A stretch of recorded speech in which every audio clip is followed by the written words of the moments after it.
Hey,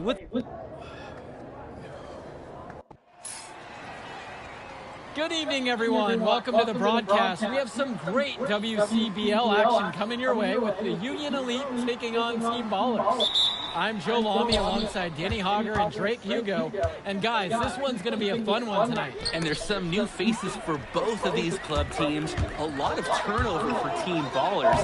And Union Elite has recently added a new face named NP. And I'm curious about how all the newcomers blend in with the core players who have a bit more experience of playing together. I mean, look, it's never easy fitting in as a new player. And for a guy like MP, it can be a challenge to find this spot on the team. And the debut here for MP. Nobody knows too much about him other than he's from Vermont. Interesting to see how he fits into this team. Starting tonight for Team Ballers, Cody Etherington is at the point. Jaden Moore is going to be their slashing shooting guard. Then Bertie and Rodriguez are filling in at the forward slots with Pasco patrolling the paint. And on the floor for the Union Elite, we have Loon Diaz and Mitch Mitchell at the guard positions. Then it's Drake Bird and MP at the 3 and 4 with Brandon Harris down low at center. Now here's Bertie. Misses off the right iron. And with MP, I know several teams were interested in having him join their club. Well, there isn't much tape to work off of for MP. He's truly a question mark on this roster, but the coaching staff thinks he's raw, and they must have seen something to take the risk with him. Well, you look at Jaden Moore, and it doesn't take long to see why he's on the 2K U250. Great instincts at attacking the basket. And he's not the biggest guard by any means, but he is incredibly Bro, I don't even know you, bro. What you talking about? about? He's very hard to stay in front of, and he's a surprisingly consistent Appreciate it, finisher too, around the rim. And that one, good. Good decision-making right there by Mitchell, showing how unselfish he can be with passes like this. And here's Etherington. Stop the cap, bro. Pass to Pasco.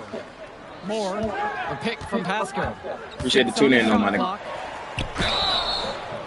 And a foul called on the shot. Got him on the way up that time, so he'll shoot 2 here. First team foul. It's on Brandon Harris. We know Jaden Moore is a fighter. He's never been one to back off some close defense. 2 shots. And the first one at the line is good. And guys, as we mentioned, MP recently breaking into that 2K U250 list. And look, that might seem low, but to be anywhere on this list means you at least have some serious potential. Nobody's quite sure what development path MP is going to take, but there's a feeling that he has a high ceiling. Jaden Moore, he's got decent size, and what really sets him apart, well, that's his speed. He can weave into tight spaces, and the agility, oh, it's a major asset for his team. Taking it to the rack with power. And hammering down the 2-hand slam. Really piling on the lead with a dunk like that. Now here's Moore to the inside. He's money on the shot. That's what you call passing a teammate open, guiding him perfectly. And so Union Elite has it here. It's a 3-point game. MP with the look. He gets it in there. That is exactly why you don't leave your feet until the shooter elevates. He went for the pump fake, hook, line, and sinker. And for many of these young men in club play, this is where they learn to solely focus on basketball as a sport. Yeah, up until now, a lot of these guys played multiple sports. This is where they're starting to learn the nuance and the craft of the game. It's a great place to really hone your abilities. Now here's Diaz. And here's MP on the outside. Good for the 5th time tonight, and he remains perfect. It's hard to believe he's in high school. The way he's moved the ball today has been tremendous. I like the leadership and the effort to get the other guys going. And you see how much they appreciate it out there. Etherington with it. Diaz covering. Moore can't hit it. MP outside. Down low, and the ball goes out. Union Elite will keep possession here. Substitution for Team Ballers. Sonny McGill. Kenji Summers. Substitution for Union Elite. Here's Robert.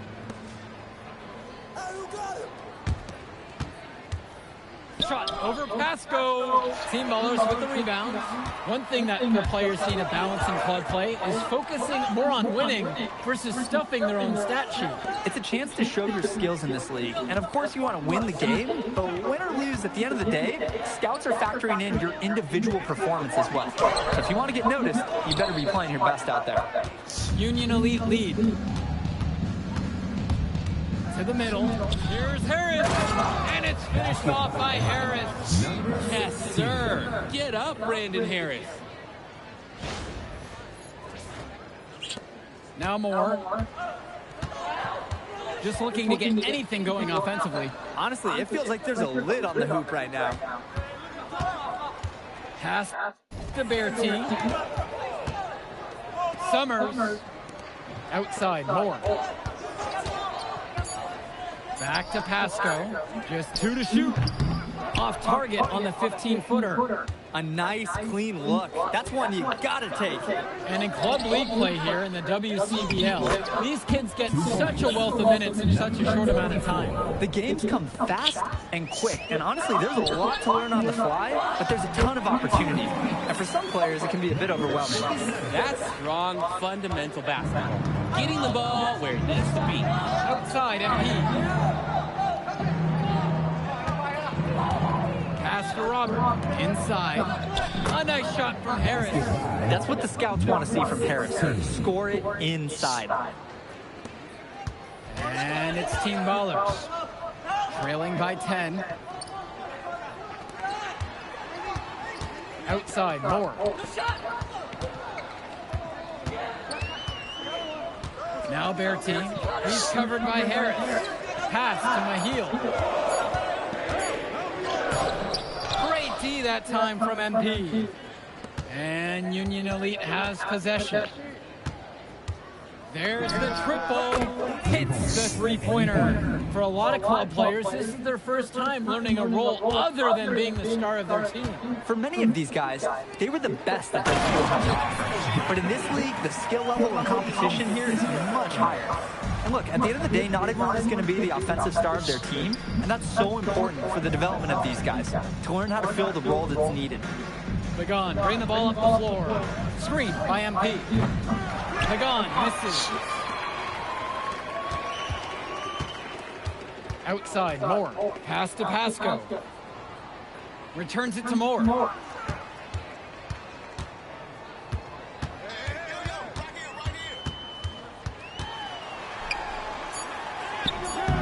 It's rebounded by Robert. And he cannot wait for this quarter to come to an end.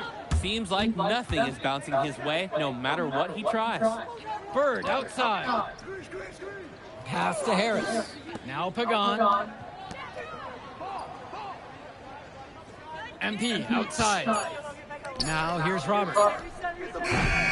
And a miss there on the triple. And now looking over at the bench for the Union Elite, Coach Weber is one of the more established coaches here in the WCBL. It's true the coach can be a bit tough on his players at times, but he knows how to get the most of them. I know a lot of his former players really appreciate the approach he had.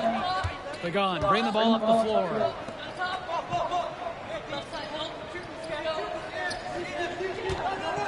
To the paint. The kick out to Bird. 2 minutes remaining. Now Harris. MP. And MP throws it down.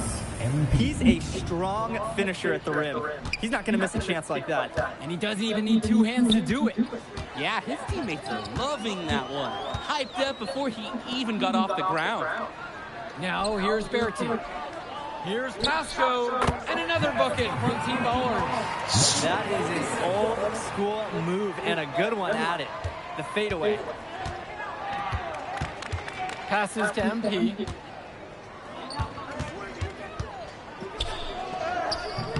Up again. The shot off that time. Team Ballers trailing. Right side, Moore. Here's Summers. Mahil on the wing. Bertie. Pass to Moore. Three-pointer. Rebounded by Union Elite. 13 points was their biggest lead of the game. MP with it. More on him. Count that one. Simply feeling it tonight. Most everything falling in. More with it. Outside Bertie. Summers. Pass to Moore. Outside Bertie. Now Pascal.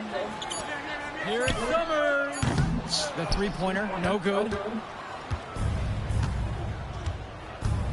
Now MP. 19 points in this one. And it's good at the buzzer. And that does it for the first half of play. Union Elite on top. They lead by 13. And time for a break. The action resumes right after this. You look at MP in this game, he's been everywhere. Oh, he went nuts from three-point range in the first half. I think the D will be paying a little more attention to him down the stretch. Even then, I don't see how he can keep that pace up. But until he cools off, I say keep feeding him. And something to note about MP, I heard he was training with Dion Benjamin to help prepare for this one. And if you don't know about Dion Benjamin, he has a well-known open run. A lot of talent has come out of there. And to see MP working out with them, that's certainly a positive in the eyes of many scouts. They've hardly needed anyone else today to get out to this lead. He's provided almost all the offense. Rodriguez outside. On the wing, Bertie. Etherington outside. Back to Bertie. Pass to Pasco. Now Rodriguez. Guarded by MP. Rodriguez, the screen. Here's Moore. Diaz grabs the miss. Union Elite with the ball. Leading by 12. The kick out to MP. Back to Mitchell.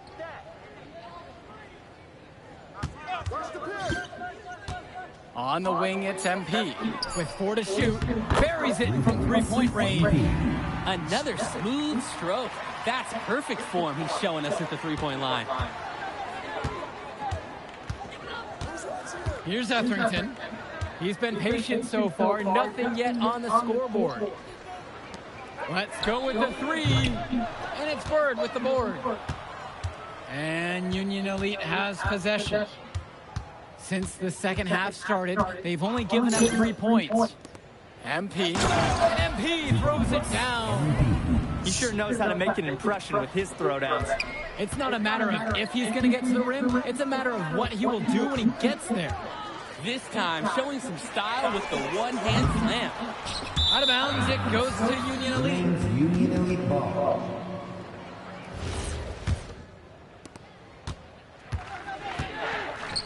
More inside, guarded by Mitchell.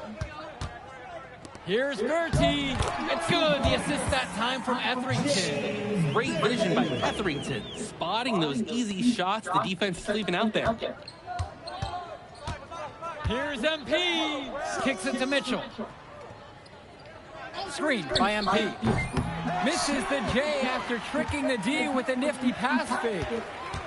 They really need a bucket right now. Yeah, unfortunately, it's been a while since they've scored. And the dunk by Pasco. Showing off his explosive leaping ability. Must be nice up there. Oh, he's in rarefied air. I'd love to bottle that. And Union Elite with possession. 17 points was their biggest margin. 47. First personal foul. First team foul.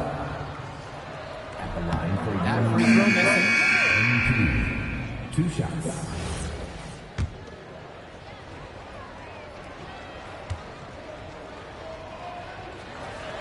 He hits the second from the line. And here's Etherington. No scoring yet from him, but that's likely to change. They'd love to see him get a lot more of those opportunities. The deficit will go away quickly if he does. The jab, the cross. I like the way he capped that drive off. A one-hand punch. Now here's Robert. Kicks it to Mitchell. Robert, a screen. Goes up high post. Pasco pulls it in. When you get that kind of look from the defense, you have to let it fly. Bertie goes in. Now Rodriguez. Guarded by MP. Well, what a show we've seen so far from MP. He's come out and put on a clinic. He looks head and shoulders above Moore right now. Well, if there's any fans doubting the impact that MP can make, I doubt they're saying much right now. A great offensive showing from MP so far. He's been terrific. In the basket by Etherington. And the shorter Etherington finds a way amongst the trees. Pass to Robert. MP outside. Returns it to Robert. The kick out to Bird.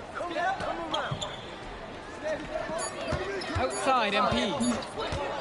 To the middle. The buzzer sounds indicating the shot clock violation. They turn it over. Timeout called here as Team Ballers decide to talk it over. MP really making a difference out here. Well, the message in the huddle should be very clear. Do not let that player kill us from beyond the arc.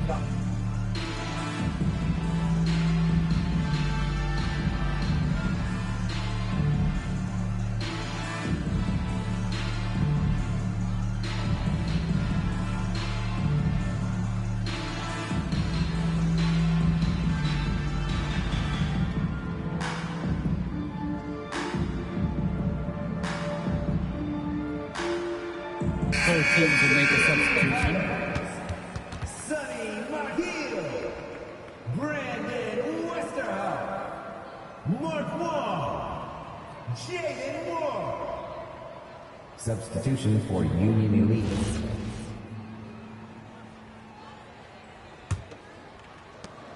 This gives them the opportunity to get within 10. Pass to Wong. Mahil lets it go from 11. He can't get it to go. Harris with it. Guarded now by Moore. To the wing, right side. Walker. Oh, almost a 4-point play right there. But instead, he'll go to the line with a chance for 3. Second team foul. Good effort trying to get a hand in the face, but you have to be more careful. Oh, and especially on a three-point attempt. You have to defend that shot without fouling. Now it's going to be 3 free throws. 3 shots.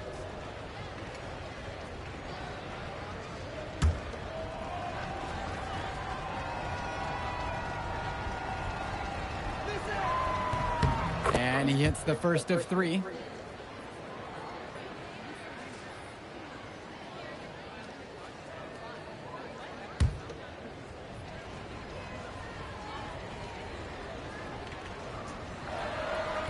No good on that second free throw.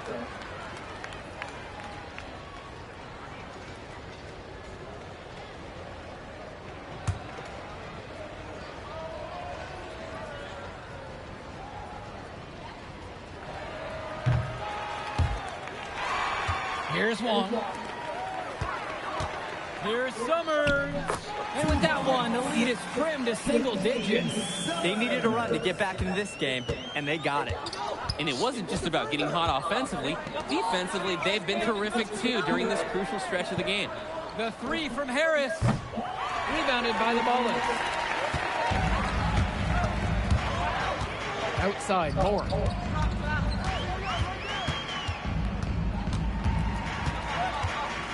Kicks it to Summers. Moore, 5 to shoot. Over to the wing. Good play. Offensive board. Union Elite leading this one. Goes up on the baseline. And Kolish misses. So it's Team Ballers now. Now Moore.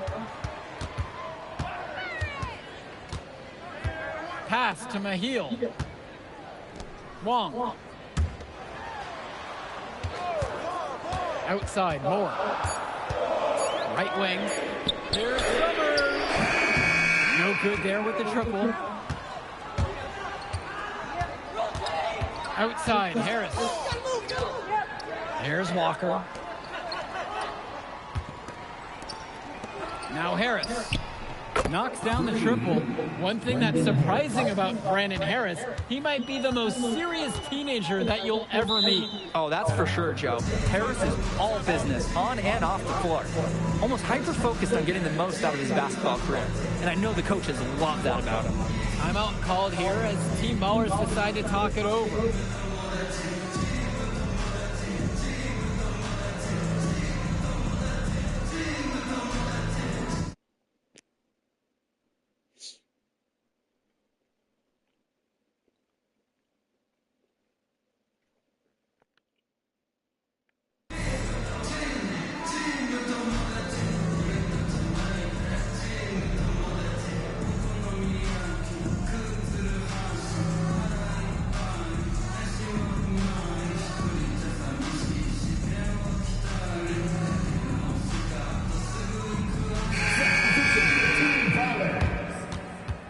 Substitution for Union Elite.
Arms was, now let's shoot it.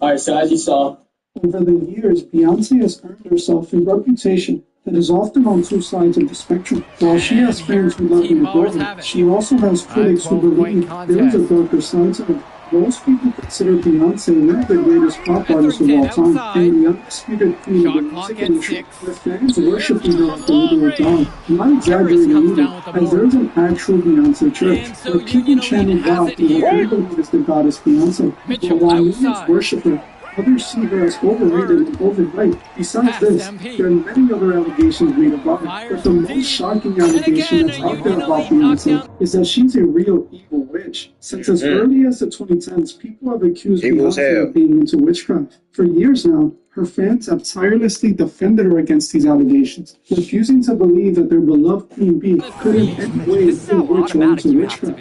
But Mitchell now, gets the ball Beyonce and is goes once straight again into his facing motion. his witchcraft allegations. This time, it's not just from a regular Outside, everyday Moore. person. It's from someone who has worked for And Beyonce here's and many Etherington. other artists in the music industry. Now Beyonce's here's former Bertie. backup dancer has come out Moore and made outside. seriously disturbing allegations from about her, Pasco. accusing her of not only being a witch, but Drains it claiming from that 17 feet Beyonce out. allegedly tried to Superb work forward hard by awareness her on display already. there from Now, Moore. He these has a knack for accusations finding his seem to open give more teammates. validity to the claims made against Beyonce being a witch. Hey, you guys, I hope all is well. Welcome back to The Truth Is, where I drop Pass to videos exposing the Diaz. truth lately. In today's episode, we'll be Back to going over MP. the allegations made by Beyonce's backup dancer and looking into the theory that Beyonce Mitchell is possibly a outside. witch. But before we Shoots for begin, three. I need you guys to subscribe and like, comment, and share this video so we can get it Having seen trouble by as creating many any people kind of who need to offense. see it. And you can have really the power to sense spread them this tightening up a video to little bit at others this just by point. liking and commenting. So if you want to help spread this information, Great control, make sure to nice do it. focus. And thank you Rodriguez, all. too, from Now, mid-range. let's get right into it. MP If you have been on the outside. internet for the past 15 years, you have likely heard of the rumors that Beyonce is a witch. While at first, it was looked at as just another wacky online conspiracy theory, over time, more and more evidence seems to surface that supports the possibility of Beyonce actually being into witchcraft. But before we get into that evidence, let's first go back to the day those allegations actually started. Claims of Beyonce being into the occult and witchcraft seem to trace back to the early 2010s, specifically the 2013 Super Bowl performance in which Beyonce was caught on stage doing this triangle hand gesture that the public had associated with the Illuminati.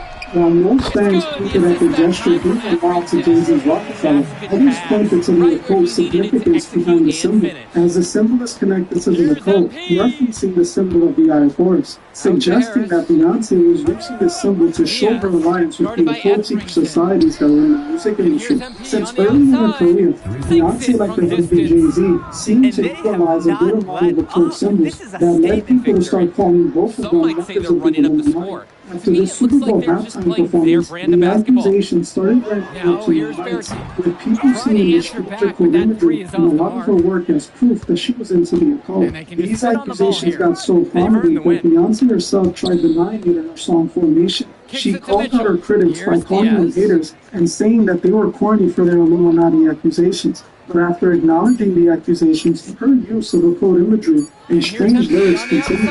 One moment that didn't help her case was when she released her album Limited, as she had some very controversial lyrics in the song she titled Divine. In this track, she spoke about using pages of the Bible as a tampon for the period, saying, "Plugging my menses with pages of the Holy Book."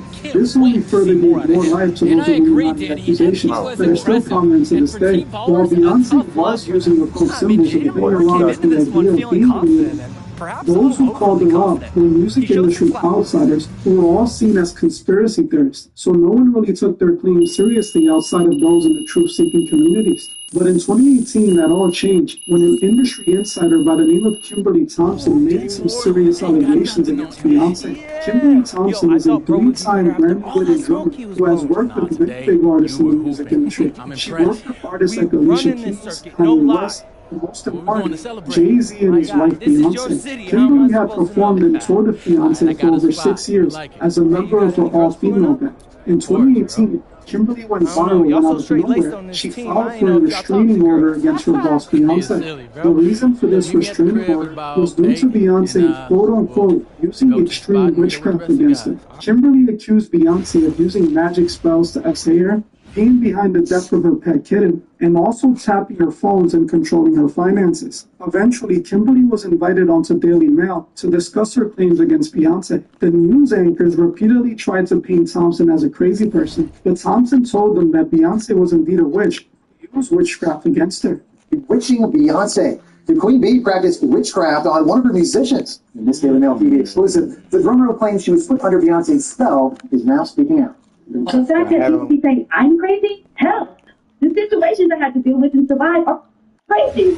Kimberly Thompson says she is tormented from being put under manic sexual spells by Beyonce. We're talking about other situations where changing into animals and jumping into other bodies and all kinds of really crazy stuff. In bizarre court papers, Thompson claims Beyonce, she refers to as this person, has started a campaign of harassment against her. That includes extreme witchcraft, dark magic, and magic spells of She also claims Beyonce murdered her kitten after the singer put a spell on it. They were like, the cat had a spell on it. The cat was taken back to her people, and they killed it. It's unclear why Thompson is speaking out now, even though she says Beyonce has been at it since 2006. She's not been able to let me go. She's not been able to let me progress. She's just been a savage.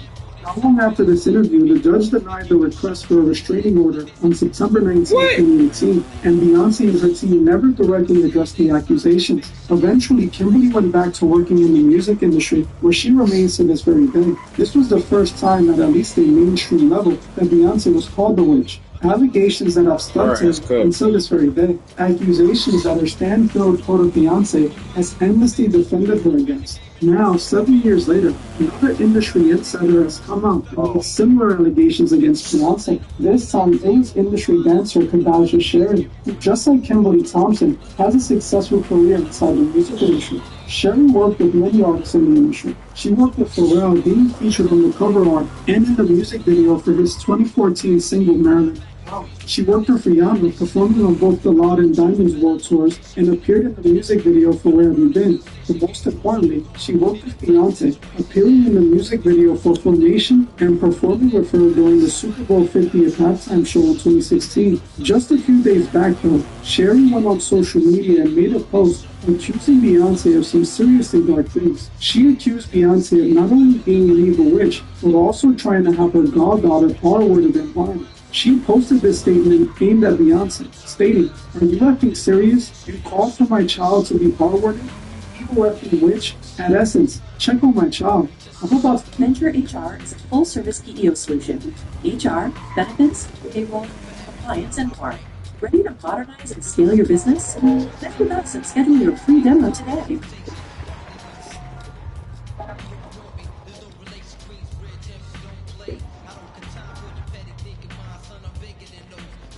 Rain or shine, hand-stitched to hand daily wear without fraying or loosening.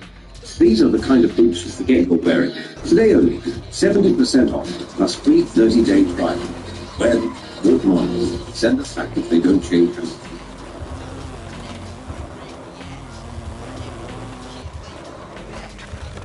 Blow this to the effing roof. And Beyonce, you went too effing far. You gotta be kidding me. I'm the child you ought to be. To be a star.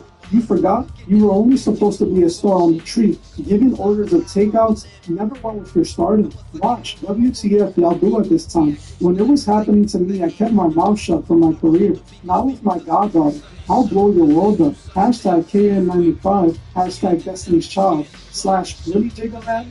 These are some serious allegations, and we will be trying to figure out what it is that she was saying by this in the day. After posting this, Sherry took down the post, but not before it was screenshotted and spread all over the blogs. This led to Beyonce's quote of stance, unleashing their forces on her social media comment sections, flooding her posts with B emojis and insults, showing just how much people idolize Beyonce, that they are willing to harass someone who has called her out without knowing if she's telling the truth or not. After making this post, Sherry hasn't clarified or further elaborated on her comments, leaving people wondering what exactly she meant by her comments in this post. Not only did she call Beyonce an evil witch, but she said some other stuff that I found extremely interesting. Specifically when she said, "I'm the child you off to be a star, remember? When it was happening to me, I kept my mouth shut for my career. Now with my goddaughter, I'll blow your world up." I kept wondering what she could have meant by this. All I can think of is that these comments might be connected to some strange dark industry ritual. I say this because Sherry called Beyonce an evil witch, then claims that Beyonce was trying to somehow R-word her goddaughter, and also claiming that she allowed it to be done to her,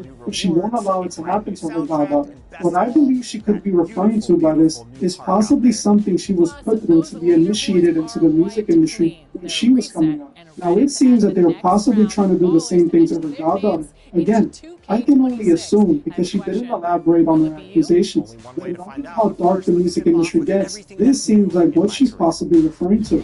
The only thing that's clear about these allegations is that she called Beyonce an evil witch and that she tried to harm her goddaughter somehow and have her R-worded. Interestingly enough, these accusations seem awfully similar to the accusations Kimberly Thompson made against Beyonce long ago, as they both accused Beyonce of using dark witchcraft against them, also harming their loved ones. In Kimberly's case, it was her cat, and in Sherry's case, her goddaughter. While at first Beyonce's witch allegations seemed like a stretch, today it seems like a reality. It's no longer just the audience that is calling her out. Now, members of the same industry who work for her have come out twice to accuse her of using black magic on them. And it's not just former employees either, as one woman who herself identifies as a witch has also identified Beyonce as a fellow witch. Sometime back, I played this clip from an episode of Tasha K's podcast, where she interviewed an industry witch named Satin Says. Satin Says gets hired by big-name celebs for her root work services. During the interview, the conversation of industry witches came up. It ended up on the subject of Beyonce, where Satin Says confirms that Beyonce is in fact a witch. Okay, witch, but I'm not saying that everybody else is doing so. There's a lot of lifetime challenges to check off as well. You should be scared. Okay, yeah. She's an E5. So when she wears her yellow, that's so strong. Oh, you witches and beauty love all of that. I can see why she's going to do but it's another kind of tradition. Okay. Like, a lot of people will think it, but it's really E5. So it's a similar, it's like a lifestyle as a religion. Because I always wonder what's around with flowers and how that and that. I'm like, can nobody buy your clothes or clothes look different? You know what I'm saying? She probably gives her, so she has her own parties, she gets her food, she has parties for her, all of that. Just like Summer Walker. As you can see, many people in the industry call Beyonce a witch, an accusation that Beyonce has never tried to deny. While she has denied being in the Illuminati, which she isn't a part of obviously, she hasn't denied being a witch. It's because Beyonce is likely deeply involved in witchcraft. Now, if we are to believe her backup dancer and drummer, she is using that witchcraft for completely evil reasons. But sadly, her fans defend her no matter what, and refuse to see the truth about her, all because they worship Beyonce as their god, instead of the one true God. But I will say, people need to wake up before it's too late, as Beyonce is only leading her fans to a burning end. In my opinion, it's pretty clear that Beyonce is in fact a witch, and if you see all this information that's about her that proves it, and still deny it to yourself, you're just in denial. Well, I'm gonna end this one here. But before you guys go, I just wanted to remind my Patreon members to check out my latest exclusive video. If you're one of my members, you will find the link in the description or in the comment section. If you're not a member, what are you waiting for? Join the truth movement and help me spread the truth. For $3 a month, not only further supporting the channel, but you will also get access to over 50 exclusive Patreon videos that are not available here on YouTube. If you would like to join, you can find the link in the description or in the comment section. I want to thank you all, and I'll see you guys in the next one. Add some wisdom from Diamond coach Eric Spoelstra, providing a boost to your lineup. And how about a dynamic player at level 30? That's Diamond. I like to have surprises within something that just is very simple. Take it up another notch with level Working in the kitchen, it is hard, but you have to love it, which I do. I'm exactly where I should be, and I'm doing exactly what I should be doing. Every week on at least a few new things. That's part of the fun. 4 top chefs from St. Pete through Waterford. It's really amazing chefs restaurants here. We don't have to go to bigger cities. You can have it all here. Paired with 4 of the Sunshine City's renowned museums. Having this many museums in such a small radius, I think it opens up the door. Yo, what's going on, y'all? It's Cone, and the Philadelphia 76ers are better than you thought. There is almost nobody who expected the Sixers to look this good out of the gate. And this is coming from a Sixers believer. I had them as the 6th seed in the Eastern Conference. I have fallen for it a million times with Philly, but I had a good feeling, and they're proving me right so far. Although, again, they look even better than I expected. And that's mostly due to PJ Edgecombe and Tyrese Maxey. Both of them are playing out of their minds to start this season. Joel Embiid, terrible first game against the Celtics. Doesn't matter because BJ Edgecombe has the most points by a rookie since Wilt Chamberlain maxed his 40 and then go ahead and knock off the Boston Celtics. Second game, he plays pretty well. Tonight, no Joel Embiid, no Paul George against a Magic team that has been one of my most disappointing teams in the NBA so far this season. But even still, they've got a lot of real talent. They've got great defensive personnel. This is supposed to be a team towards the top of the Eastern Conference. And you know what happens? Philly beats them 136 to 124. They put 136 points. Your choice of 2 current NBA and WNBA players to choose from, and you'll get to pick a legend from the NBA or the WNBA. I think we need to talk about the layout of the land in Triple Threat Park. On the Magic's head, and again, the Magic defense hasn't been great so far, but it's still impressive, and it's, again, Maxey and Edgecombe. Maxey, 43 points, 47% shooting, 4 rebounds, 8 assists, and a steal.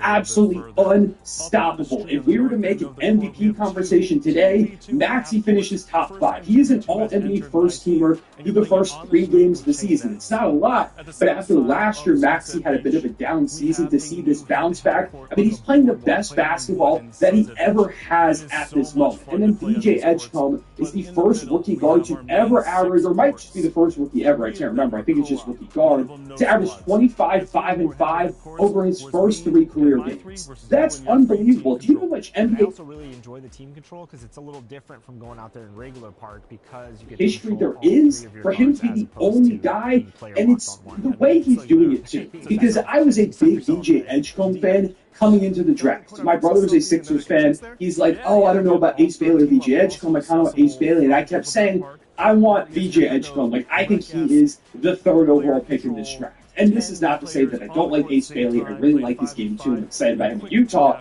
But VJ Edgecombe was just one of my guys. And even I wasn't expecting him to drop 34, 7, and 3, and 15, 6, and 8 with 3 steals, which for most rookies, that's a really solid game. It is hard to be a rookie guard in this league and do really anything consistent. But then the 3rd game against the best defense they've played so far, 26 and over 50% shooting, 2 of 4 from 3, 4 rebounds, 7 assists, a steal and a block. He's averaging 25, right about 6 and 6, even with 1.7 steals on 50% from the field and 40% from 3 through his first 3 games. I know, it is 3 games, but even still, the way that he is so much further along handling the ball than I expected. He's taking shots, 3s with confidence at a way he just didn't at Baylor. And he wasn't always utilized, I didn't think, the best in that Baylor offense. But even still, I just wasn't expecting this. He glides the ring with ease. There is no backcourt in the NBA that has the speed that Maxey and Edgecombe have. It's really not even a conversation. BJ's fighting through contact. He's hitting mid-range jumpers. He's rebounding. He's defending. My player comp for him going into the NBA, I'm like, if he reaches his peak, he could be like the best version of prime Oladipo, that you're going to be an all-NBA and all-defense. Maybe he can get higher than that, because this is a start that we really have never seen before. And that's along with Tyrese Maxey playing the way that he is. And again, considering that Embiid has only played really 1 good game out of these first 3 that Philly has played, Paul George hasn't played yet, and Jared McCain has not suited up yet. Like, Jared McCain last year burst onto the scene, I think was going to run away with Rookie of the Year if he didn't get hurt. He was efficient. He was unbelievable as an on-ball scorer, an off-ball mover. He looked like Steph Curry sometimes out there. With the relocation, McCain was ridiculous. And when he comes back, this guard group of Maxey, Edgecombe, and McCain, not only is it a pretty clear top contender for the best young backcourt in the league, it's even one of the best backcourt groups in the entire sport. And I've seen some people say, oh, well, how do they make it all work with Maxey, Edgecombe, and McCain? I don't really care, to be honest. Like, if anything, it's a fantastic problem to have. Like, sure, one of them comes off the bench, or you want Edgecombe at the 3 and go super small, like, maybe that doesn't work because you don't have a lot of size. That if you put Paul George and Embiid out there, and PG is now 4, that probably won't work. But even if you have to bring one of them off the bench, you have one of the best bench guards in the entire sport, and either VJ Edgecombe or Jared McCain. Like, that's a fantastic problem to have. And that's part of the reason why I was in on the Sixers and why they are in a really good spot. I know people want to talk about Embiid, oh, he's getting older, he's not great anymore. Paul George was terrible last year, his contract's huge. Philly's in this awful spot, but they're really not. Like, I put out a tweet during a preseason, Philly's actually in an unbelievable position because right now, I mean, they're 3-0. The Eastern Conference is very weak at the moment. A lot of teams that I thought would start off better have not. If they can capitalize and go on a true run with this and get Embiid semi-healthy, get McCain and Paul George back out there, like, this is one of the most talented teams in the East right now. Never mind going forward. You give it another year for McCain and Maxey and VJ Edgecombe. And even if you flame out this year, they don't end up performing down the stretch of the season, and they do end up missing the playoffs or their first-round exit or whatever it is, and you feel like, oh, we might have to move on from the Paul George and Embiid era, then who cares?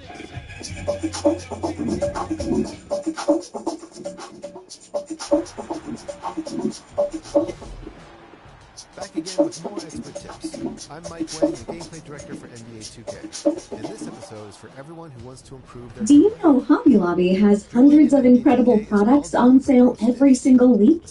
Just check out our weekly ad to discover unbelievable savings across the store and start shopping in-store or online at hobbylobby.com today.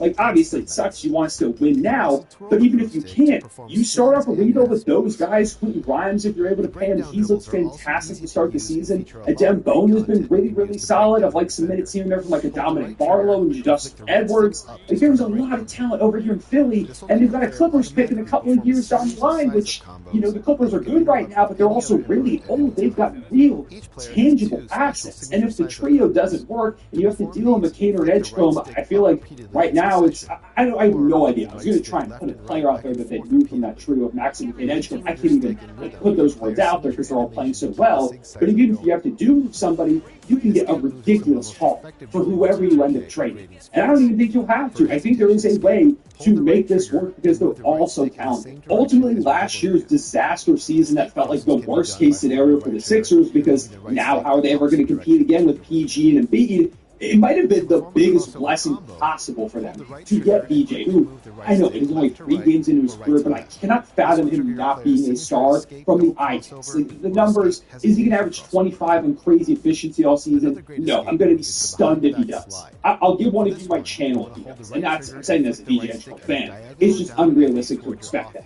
But it doesn't matter because when you take a look, you know, the eye test tells you, whoa, he is really explosive. The shot form looks really good. He's such a fluid athlete, a mover with the basketball, defensively holding his own already very early into his career. Like, this is all stuff that's going to continue to translate, that's going to grow, improve, develop.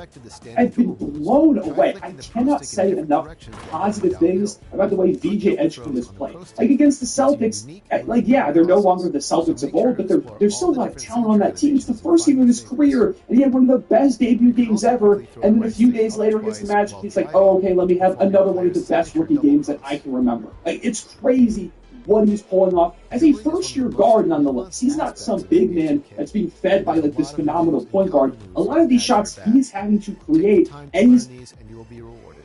And when you are, send us your highlights with the hashtag 2KTVWow for a chance to be featured on our top